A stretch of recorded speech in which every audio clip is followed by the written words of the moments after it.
Hello my dear children, this module deals with the next type of operator, that is nothing but shift operator.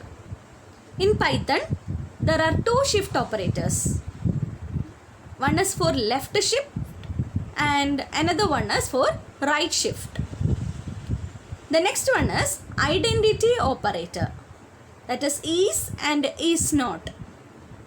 It is used to check the identity of two objects. The identity means the memory location, whether it is residing in the same memory location. The example for these operators will be discussed in the online session. The next one is relational operator. By the name it is very clear.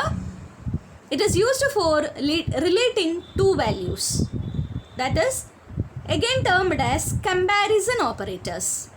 We are having the relational operators as less than, greater than, less than equal, greater than equal, equal equal and not equal.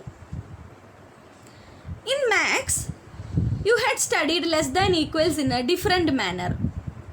You will put a symbol less than and under that you will put a line, that is called less than equal. But in Python, less than and equal to symbol are separated and integrated together to make less than equal. The example for these also will be discussed in the online session. The next type is logical operator, that is and, or and not. These symbols are used to combine one or more conditions using relational operators. The AND will return if all the conditions become true, and OR will return true only when any of the condition become true. If all the condition become false, the OR will return false only. The NOT, which is already discussed in the same module, that is NOT as a unary operator, that is a logical negation operator, which is used as toggling the result. If it is true, it will return false and vice versa. Here, the AND is also termed as logical multiplication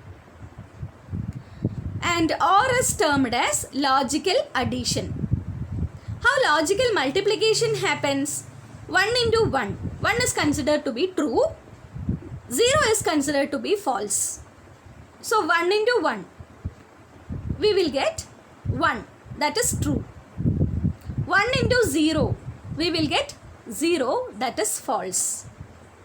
That is, if all the condition become true, then only the AND will return true. Otherwise, the AND return false. If any of the condition become true, the OR returns true. If all the condition become false, then only the OR will return false. The next type is assignment operator. This also we already discussed. Equal, a single equal is known as assignment operator. The assignment happens from the right side to the left side. That is, if you are writing A equal to 10, the 10 will be assigned to A. 10 is on the right side, will be assigned to A. The next one, that is division equal, plus equal, minus equal, into equal, into equal and floor division equals are also known as augmented assignment operators. The purpose is, if you want to write A equal to A plus 10, it can be written in a short form like A plus equal to 10. That is, A plus equal to 10 is the short form of A equal to A plus 10. My dear children, we will discuss more about the augmented operator in our online session.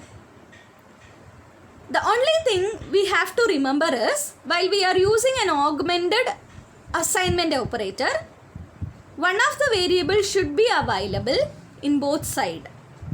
That is A equal to A plus 10.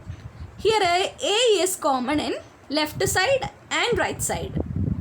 So, while we are using augmented assignment operator, it is very clear that one of the operand should be visible or should be appear in both of the side, right side and left side.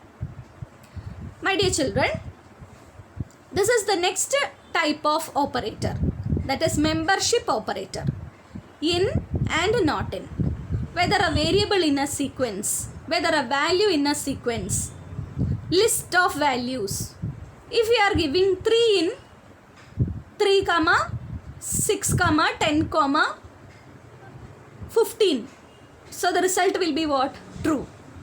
3 in the list, A in the list, yes in my name. Like that we can check whether a variable is in the list, variable value is in the list. The next not in is used for what? The complementation. It is not in the list, not in the list. My dear children, these are the punctuators, that is the last category of tokens. Punctuators are the symbols that are used in programming languages to organize sentence structure and indicate the rhythm and emphasis of expressions, statements and program structure. Common punctuators are single quotes, double quotes, hash, dollar, $, square bracket, curly braces or flower bracket, equal, colon, semicolon, single parenthesis, comma and dot. All these are punctuators. So my dear children, this is the end of this module. Let me recollect the points of tokens. Totally we are having 5 types of tokens: keywords, identifiers, literals, operators and punctuators. In the upcoming module, we will discuss more about the variables and all in the same chapter. Thank you.